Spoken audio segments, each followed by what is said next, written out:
Esta emisora les da la bienvenida al programa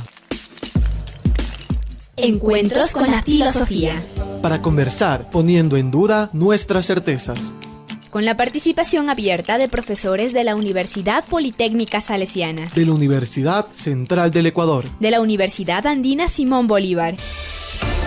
Encuentros con la Filosofía se difunde semanalmente por las emisoras universitarias Infinito Digital, Voz Andina Internacional y Radio Faxo. Abrimos nuestros micrófonos.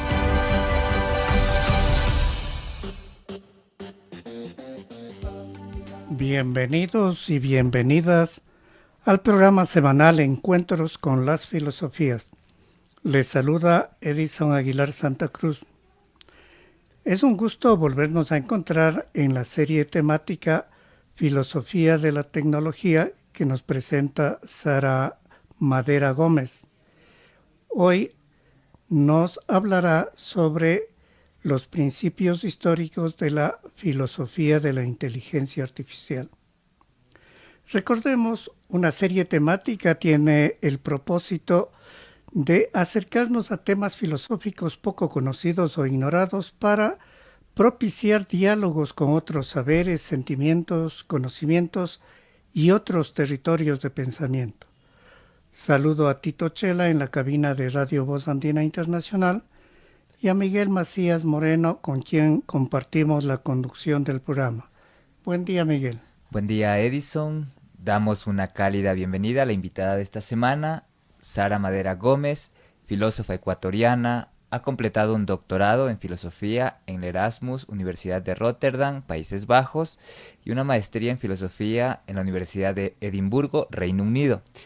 Sus intereses filosóficos abarcan la historia de la filosofía, la ética animal, la filosofía de la tecnología y del deporte.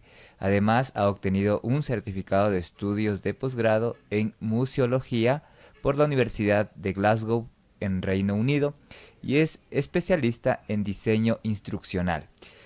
Cuando no hace vida académica, se dedica a escalar o leer libros de ciencia ficción. Bienvenida, Sara. Muchas gracias, Miguel y Edison. Estoy súper contenta de estar aquí para un nuevo episodio de Encuentros con las Filosofías. El día de hoy exploraremos las raíces históricas de la filosofía de la inteligencia artificial. Vamos a examinar las conceptualizaciones tempranas sobre inteligencia artificial, su desarrollo a lo largo del tiempo y algunas de sus implicaciones filosóficas. Entre los temas que trataremos ahora están los orígenes de la inteligencia artificial en la informática, los debates filosóficos sobre la inteligencia de las máquinas o su posibilidad, y la comprensión evolutiva del potencial y las limitaciones de la inteligencia artificial. Bien, Sara. ¿Cómo desde sus inicios se desarrollaron históricamente las ideas filosóficas sobre la inteligencia artificial? Gracias, Edison, por la pregunta. Como en las otras ocasiones, en los otros episodios, me gustaría empezar con una pequeña introducción al tema, primeramente explicando que justamente la filosofía de la inteligencia artificial es una de las partes de lo que conocemos como filosofía de la tecnología, que es el tema que habíamos venido trabajando en los episodios previos, y por la coyuntura en la que nos encontramos con respecto al desarrollo de inteligencia artificial, es uno de los temas más debatidos en la actualidad dentro de filosofía de la tecnología. Entonces, por eso en estos episodios vamos a involucrarnos un poco más con este tema y entender a qué se está dedicando realmente la filosofía de la inteligencia artificial. Entonces, me gustaría comenzar explicando que el concepto de inteligencia artificial como tal, como posibilidad real, es bastante moderno en realidad. Fue utilizado por primera vez recién en 1956 por John McCarthy durante algo que se llama la Dartmouth Conference, que no era de filosofía, sino era realmente de mecánica, de ciencias de datos, de computación, ciencias de la computación, etc. Y antes de esto, Alan Turing, que para algunos era un filósofo, para otros no, ya había realmente hablado sobre esta posibilidad también, tal vez desde un punto de vista un poco más filosófico. Tiene un paper súper famoso que se llama Computer Machinery and Intelligence, y aquí introduce la idea de que exista la posibilidad de estas máquinas que puedan llevar a cabo funciones que requieren inteligencia humana. Se habla de esta primera posibilidad desde un punto de vista más filosófico. Pero, como decía, no fue hasta 1956 que se utilizó el concepto como tal de inteligencia artificial. Y Alan Turing es importante dentro de la filosofía de la inteligencia artificial en general porque tuvo una gran influencia su paper, además porque ahí plantea la posibilidad de crear un test, el famoso test de Turing, que nos permite evaluar para ver qué tan inteligente es una máquina, si es que podemos distinguir con quién estamos hablando, si con una máquina o con un ser humano. El test de Turing ya fue superado hace algunos años en realidad por algunos chatbots, entonces en realidad no es realmente la mejor medida para ver si es que una máquina es inteligente o no, pero planteó la posibilidad, ¿no?, de este tipo de tests. Y este tema también es importante tratarlo dentro de la filosofía de la tecnología porque nos lleva a preguntarnos desde la curiosidad, más que desde el miedo, acerca de la naturaleza humana en general, de la naturaleza de nuestra inteligencia más específicamente, su relación con el cerebro, es decir, con la materialidad, lo cual es bastante interesante, la posibilidad de que como seres humanos podamos crear sistemas que repliquen nuestra inteligencia, y también porque nos lleva a preguntarnos sobre otros tipos de inteligencia. Entonces es por eso que este es un tema súper interesante dentro de la filosofía de la tecnología. Y ahora sí, para responder a la pregunta, como decía, a pesar de que la inteligencia artificial es un concepto moderno, sí podemos encontrar algunas raíces filosóficas ya en la antigüedad. Justamente la pregunta sobre la naturaleza del pensamiento, del razonamiento, está presente ya, ¿no?, en los griegos. Realmente desde siempre es una de las preguntas clásicas. Platón, por ejemplo, en el Fedón distingue justamente, tiene esta diferencia entre lo que es el cuerpo y el alma y establece la doctrina de las formas. Aquí tenemos un primer acercamiento, ¿no?, a qué realmente significa conocer, cómo utilizamos nuestro razonamiento, qué significa pensar, etcétera, etcétera. Y aún más, cuando Platón escribe La República, y ya nos encontramos con el mito de la caverna, donde ya se establece mucho más claramente algunos de los principios epistemológicos que hasta ahora tenemos. Se establece además la diferencia entre el mundo sensible y lo inteligible, y aquí tenemos un primer acercamiento hacia la naturaleza del conocimiento y de manera indirecta sobre el pensamiento y la razón. Otro ejemplo es Aristóteles, en De Anima, por ejemplo. Él también plantea ahí preguntas sobre la mente, la percepción y la inteligencia. Y De Anima es interesante porque Aristóteles lo plantea como una comparación con otros seres, ¿no? Entonces tenemos una comparación con plantas, tenemos una comparación con animales y luego tenemos una definición de cómo puede funcionar en los seres humanos. Entonces ahí ya tenemos algunas preguntas sobre qué es realmente el pensamiento, qué es la inteligencia y por qué aparentemente en el caso de los seres humanos es diferente que en otros seres. Más adelante, ya en la época moderna y premoderna, tenemos obviamente el mecanicismo y tenemos a Descartes, ¿no es cierto? Hay una gran discusión de si Descartes era racionalista o no, entonces no voy a meterme en esa discusión, pero en cualquier circunstancia el mecanicismo del siglo XVII específicamente es esta nueva forma de explicar los fenómenos naturales a partir del análisis de ciertas características de la materia. Entonces tenemos, claro, el movimiento, la velocidad, las dimensiones, etcétera, etcétera, etcétera. Entonces comprendemos el universo como un mecanismo que tiene algunas partes y que funciona de esta manera mecánica a la cual nosotros podemos acceder. Y para Descartes es uno de los primeros que entiende el cuerpo como una máquina y plantea la posibilidad hipotética de la existencia de autómatas. Él, utiliza este ejemplo de los autómatas para intentar explicar por qué la racionalidad humana es única. Y también está relacionado con él cómo entiende justamente el alma humana, etcétera, etcétera, etcétera. Pero justamente ya se plantea esta posibilidad de que haya máquinas que pueden pensar. En el caso específico de Descartes, como digo, él utiliza este ejemplo para demostrar por qué los humanos son únicos y son diferentes y el alma humana es divina, etcétera, etcétera. Pero ya se plantea también esta posibilidad de que sí podrían existir máquinas con pensamiento. Entonces, de manera histórica, las ideas sobre inteligencia artificial se desarrollaron a partir de esta pregunta sobre qué es el pensamiento, cómo conocemos, y también es interesante, creo, establecer que estas preguntas se hacen también en comparación con animales, con plantas en el caso de Aristóteles, un poco menos después, pero sí, siempre está justamente en relación con cómo funciona la inteligencia de otros seres también.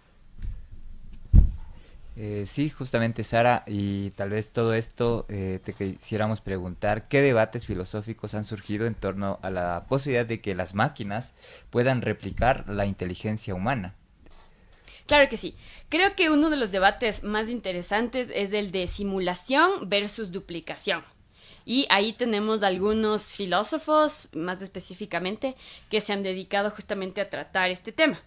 Entonces, la pregunta realmente que está detrás de este debate es si es que es posible duplicar la inteligencia como nosotros lo conocemos.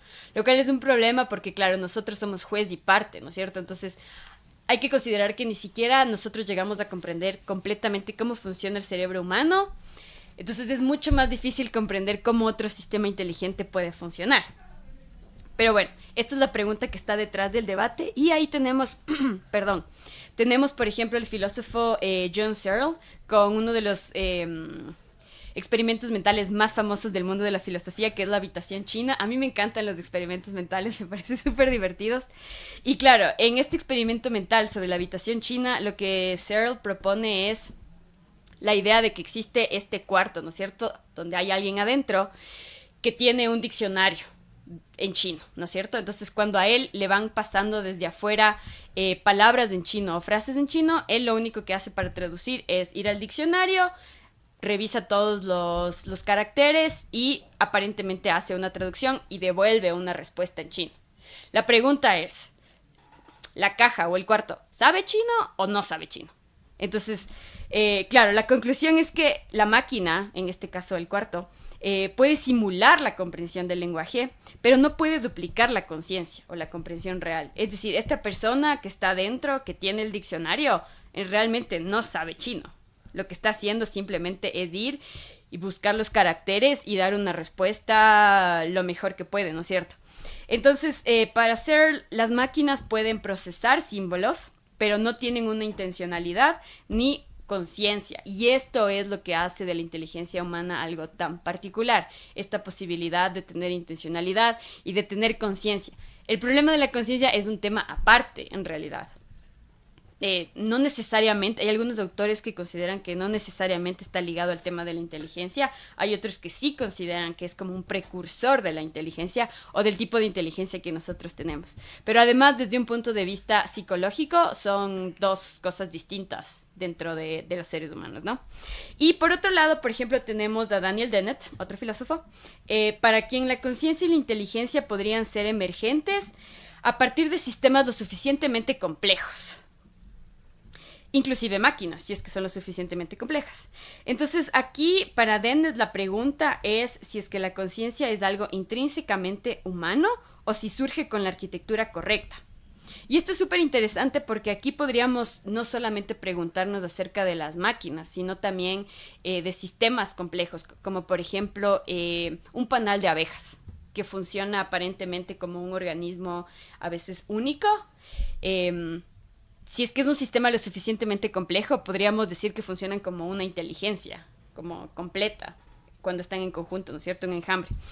Entonces, esto es lo que propone Dennett, que en realidad, si es que el sistema es lo suficientemente complejo, podría emerger no solo inteligencia, sino también conciencia. En este sentido, la inteligencia no es algo intrínsecamente humano, sino es algo que depende del tipo de arquitectura del sistema. Si es que la arquitectura es lo suficientemente compleja, puede emerger. Si es que no es lo suficientemente compleja, no lo va a hacer. Claro, ahí el problema que tenemos es como, ¿qué es lo suficientemente complejo? ¿Cuándo comenzamos a ver realmente signos de conciencia, de inteligencia? ¿Qué es lo que se necesita realmente? Y si es que se mantiene en el tiempo, además. Entonces, tenemos estas dos posturas de manera muy general acerca de, por un lado, realmente es solo una simulación, no estamos realmente duplicando ni inteligencia ni conciencia, y por otro lado tenemos esto, la postura de Dennett, en la cual sí se duplica a partir de una arquitectura específica, ¿no? Entonces este es uno de los debates realmente, creo yo, más interesantes, y como dije al inicio, creo que hay que tener en cuenta que como seres humanos todavía no logramos comprender a totalidad cómo funciona nuestro cerebro. Entonces es difícil desde esa perspectiva comprender cómo podría funcionar otro tipo de inteligencia. Y a partir de este debate tenemos obviamente algunas preguntas de carácter ontológico. ¿Qué significaría para los seres humanos si es que una máquina duplica o supera nuestra inteligencia? ¿Qué significaría para nosotros como seres humanos? Tenemos una tendencia a pensar que siempre somos lo máximo dentro de la escala de seres vivos, y en realidad esto podría significar que no necesariamente, ¿no es cierto? Y obviamente esto nos lleva a preguntas también sobre otros entes y su posible inteligencia, lo cual es interesante porque todo el tiempo estamos en contacto con animales, por ejemplo, y les hemos prestado, creo que desde la filosofía, mucho menos atención a los animales de lo que les estamos prestando ahora a las máquinas. Y sin embargo ya tenemos ahí una discusión sobre el tema de inteligencia, ¿no? Y además, otra cosa que me parece súper interesante aquí es el tema del fisicalismo. Yo me considero fisicalista, la verdad, y a mí me parece súper interesante, pensar este tema de la arquitectura y realmente qué tanto depende del cerebro, de la materia orgánica, la posibilidad justamente de la emergencia de la conciencia y la inteligencia. Entonces todos estos debates creo que todavía estamos inmersos en ellos, ¿no? Bien, ahora invirtamos la mirada. La pregunta es cómo los avances en inteligencia artificial han influido en la filosofía de la mente y en la misma epistemología. Claro que sí. Creo que los avances en inteligencia artificial, especialmente en los últimos años, que ha sido súper reciente, han revolucionado la filosofía de la mente, ¿no? En general, tenemos nuevas preguntas, tenemos nuevas posibilidades, tenemos esta discusión sobre la conciencia versus la mente versus la inteligencia. Entonces, la inteligencia artificial nos plantea preguntas sobre si la mente es simplemente un conjunto de procesos computacionales que podrían ser replicados por una máquina. Y como digo, esta es una pregunta que va a tener, cual sea la respuesta que tengamos, eventualmente, va a tener una gran influencia a carácter ontológico en cómo nos vemos a nosotros como seres humanos y cómo vemos a otros seres. Y también cómo consideramos la vida o cómo podría existir la vida en otros lugares del universo, ¿no es cierto? Una visión interesante en este sentido es la del funcionalismo, ¿no es cierto? Entonces, para los funcionalistas, ellos entienden los estados mentales según su función, no por su composición física. Entonces, si una máquina puede cumplir las funciones del cerebro, es todo lo que tiene que hacer. Podríamos decir que es inteligente o no. Tiene mente, está consciente, o nosotros tenemos tal vez algo extra. Entonces, el funcionalismo a veces es realmente una corriente bastante criticada dentro de filosofía y de psicología también, porque tiene una función bastante reduccionista. Pero a la final, si es que no logramos comprender completamente cómo funciona el cerebro, pero podemos ver las funciones, no es tan descabellado pensar que los procesos mentales cumplen simplemente una función y que si una máquina puede cumplir la misma función, entonces es inteligente. Y no solo una máquina, sino, como ya decía antes, otros animales también. Por otro lado, en epistemología, la inteligencia artificial desafía cómo conocemos el mundo, ¿no es cierto? Asumimos que solo los seres humanos conocen racionalmente el mundo, como nosotros lo conocemos, digamos, pero hay que considerar que la capacidad de la inteligencia artificial para procesar datos y aprender de estos datos trastoca justamente las ideas tradicionales sobre generación del conocimiento, ¿no? Y aquí vienen un montón de preguntas y de otros temas como el de la creatividad, como el de la originalidad, la percepción de lo real, etcétera, etcétera, ¿no? Tenemos, como decía yo, esta idea de que los seres humanos, lo que nosotros generamos es especial, simplemente por ser seres humanos. Pero en realidad ahora con los nuevos chatbots y todo lo que está generando inteligencia artificial, eso es debatible, digamos. No porque sea mejor o peor, sino porque es diferente y puede ser igual de enriquecedor, ¿no? Además, otra cosa que es súper interesante en cómo ha influenciado es el tema de la cognición corporizada, que en español se escucha un poco raro, en inglés es embodied cognition, y justamente que entiende a la cognición humana con bases en los procesos sensorio-motrices, y además en temas como las emociones, como las sensaciones, etcétera, etcétera, etcétera. Es decir, toda esta posibilidad de generar conocimiento, de conocer el mundo, depende también de nuestra corporalidad. Y bueno, ahí tenemos principios fenomenológicos, todo este tipo de cosas, empirismo, inclusive desde un punto de vista más histórico.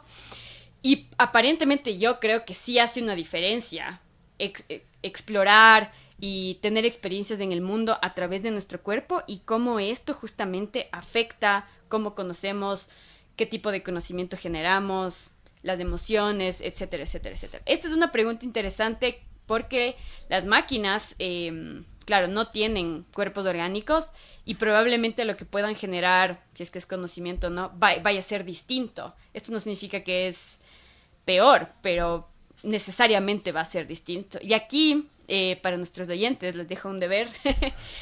Otro de los experimentos mentales más famosos en filosofía es el de Mary the Scientist, que es esta científica que está dentro de un cuarto y ella no puede ver a colores, ella solo puede ver a blanco y negro. Sin embargo, tiene todos los conocimientos científicos sobre lo que es el color rojo. Ella entiende cómo funcionan las ondas, cuál es la temperatura del color rojo, etcétera, todas estas cosas, pero de manera teórica, pero nunca ha visto el color rojo. Cuando sale de este cuarto, puede ver el color rojo por primera vez. Y la pregunta de este experimento mental es, ¿hay alguna diferencia entre conocer teóricamente todas estas cosas y realmente ir a ver el color rojo? Intuitivamente creo que toda la gente dice, sí, obviamente hay una diferencia, pero no podemos explicar cuál es. Y ahí vienen todos estos temas de qualia y todos estos problemas ontológicos. Y eso es justamente una de las preguntas que tenemos ahora con inteligencia artificial. Conocer teóricamente tantas cosas implica conocer como nosotros conocemos fenomenológicamente el mundo, ¿o no? Y ahora bien, otra pregunta sería, ¿cuáles son las principales corrientes filosóficas que han contribuido al desarrollo de la inteligencia artificial? Claro.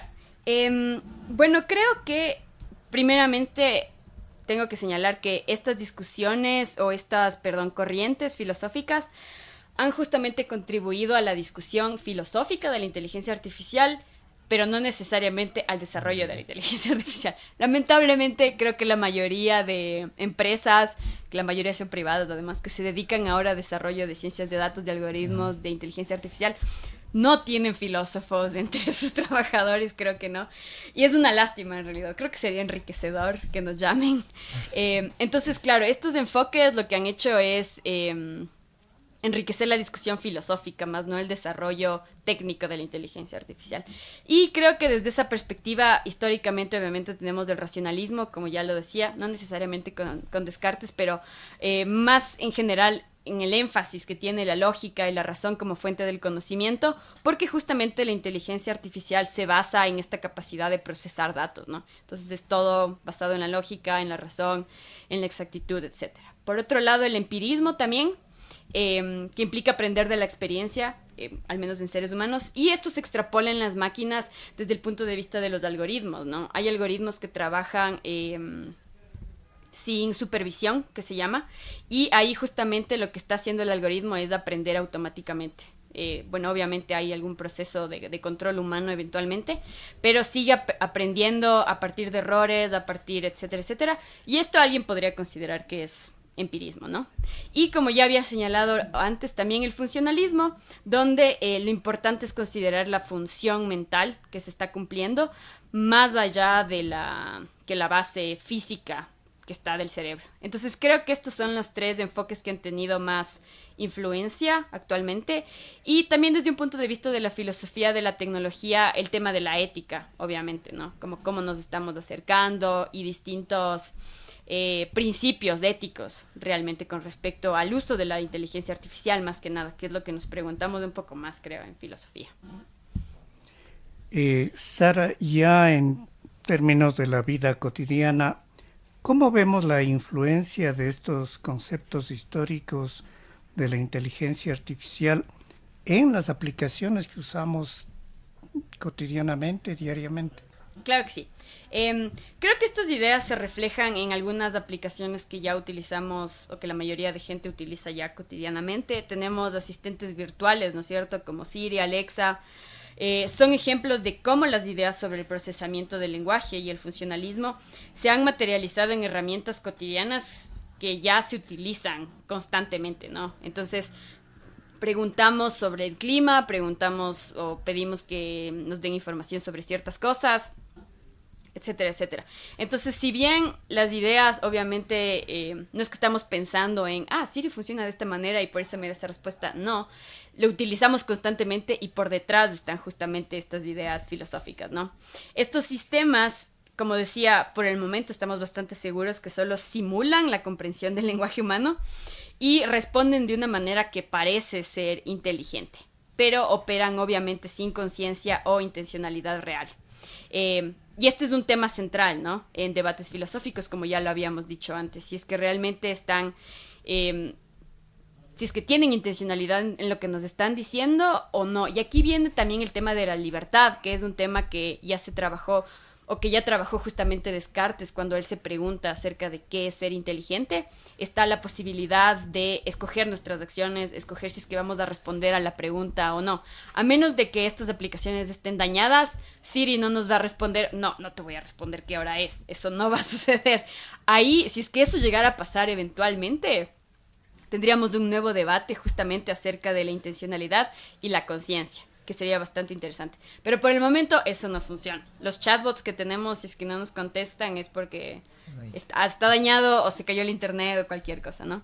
Y además del aprendizaje automático en la base de aplicaciones que van o que estamos inmersos en su uso, ¿no es cierto? Como por ejemplo las recomendaciones de Netflix hasta diagnósticos médicos que ahora se utilizan, ¿no? Con inteligencia artificial. Esto depende de grandes cantidades de datos, se ajustan las respuestas basadas en el usuario y aprenden, ¿no? Se van adaptando a dar unas respuestas más específicas y aquí tenemos este principio de aprendizaje automático, que está basado en cierto sentido en lo que decíamos antes, en la influencia del empirismo, ¿no? Y finalmente, obviamente, los temas relacionados con ética de la inteligencia artificial se manifiestan en discusiones, creo que en todos los días, ¿no? Tenemos en el uso, obviamente, de inteligencia artificial en cuestiones como educación, como política, gobernabilidad, en leyes, pero también tenemos el tema de privacidad, el tema de los sesgos algorítmicos, justamente con temas como diagnósticos médicos, por ejemplo. Tenemos el tema de responsabilidad de uso, de base de datos, de libre acceso, y ahí ya nos vamos también enfocando en otros temas de carácter político, social, de género, de brechas económicas, etcétera, etcétera. Entonces creo que todos estos temas de inteligencia artificial ya estamos inmersos en ellos, a pesar de que no siempre estemos discutiendo filosóficamente, son aplicaciones que ya utilizamos en nuestro día a día. Sí, hay una pregunta que nos hicieron y es si esto de inteligencia artificial no es una extensión o una ampliación de la clasificación de las múltiples inteligencias que algún pedagogo hizo hace algún tiempo. Uh-huh. Podría ser. El problema, creo yo, o bueno, la cuestión con este tema sería que, claro, esas inteligencias están basadas justamente en cómo funcionamos como seres humanos. Y esta inteligencia, la inteligencia artificial, es externa a nosotros.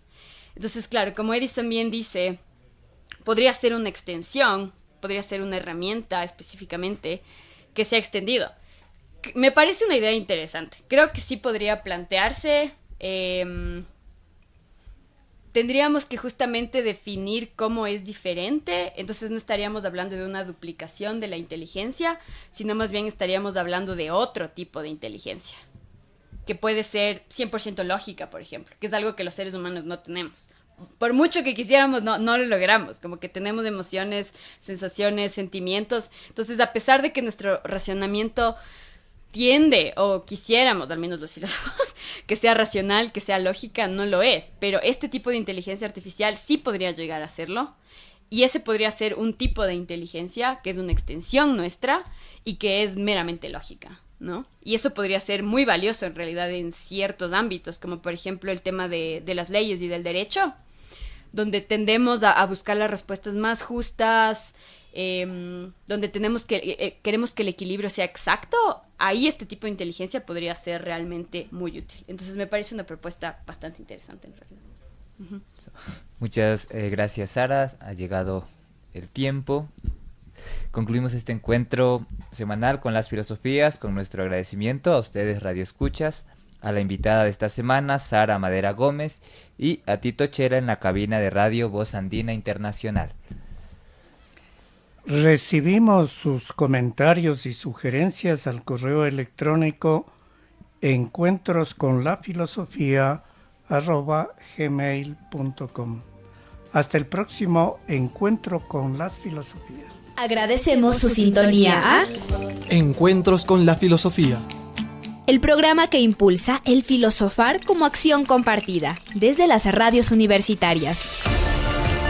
Les invitamos a compartir las próximas emisiones de Encuentros con la filosofía por esta emisora.